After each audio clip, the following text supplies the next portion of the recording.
I know a thing or two about games, namely that they're supposed to be playable, but what if the developers just didn't care about that part of the task, instead opting to make something that looks to be a stable, maybe just a tad early access video game, but in reality is a torture device? Do I need engine oil right now? Oh my god! Drive Beyond Horizons is a game about trying to get as far as possible with your automobile. And as you can probably imagine, the game is designed to be a bit jank. So much so I had to restart my first attempt after getting a mile down the road. Although that was probably my fault. That didn't seem right. Yeah.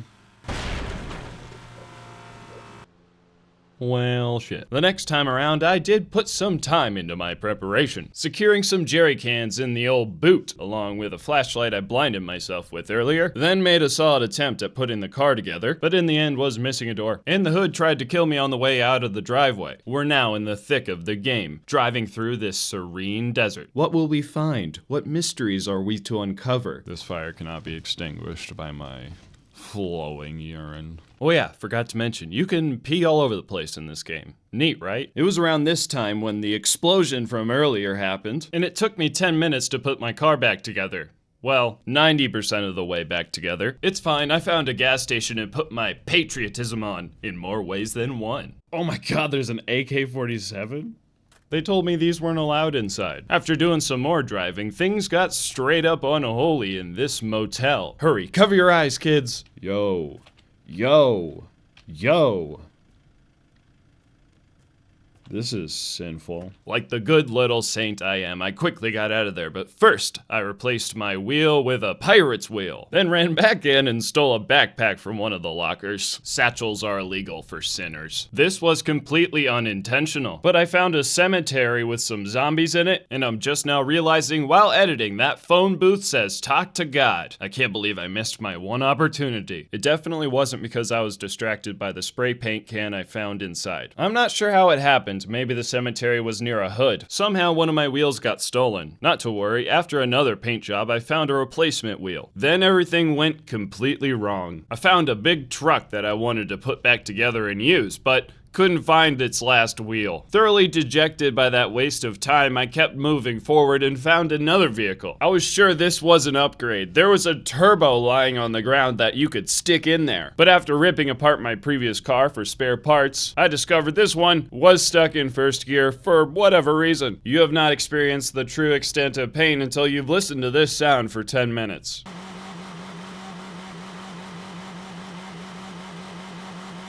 This is great. 5 kilometers later, and I thought I had my solution. This hot rod was sitting just off in the midst of the cactuses. Too bad there's no means to repair it. I tried using the spare parts from my current car again, and after transferring the fuel, I got her moving. But this car is also stuck in first gear. I figured out that's because most cars don't come with a clutch installed. I'll have to listen to a vehicle being tortured for a little while longer. As luck would have it, I found a beat up old Mustang. I was pretty pumped actually. This is hands down an upgrade. I spent 20 minutes putting this sexy blue baby back together, then drove into a wall and figured out you can't reverse. I'm stuck now. I contemplated resetting the game again as I ran down the road. I didn't need to think long as a minefield surrounding a lottery machine decided for me.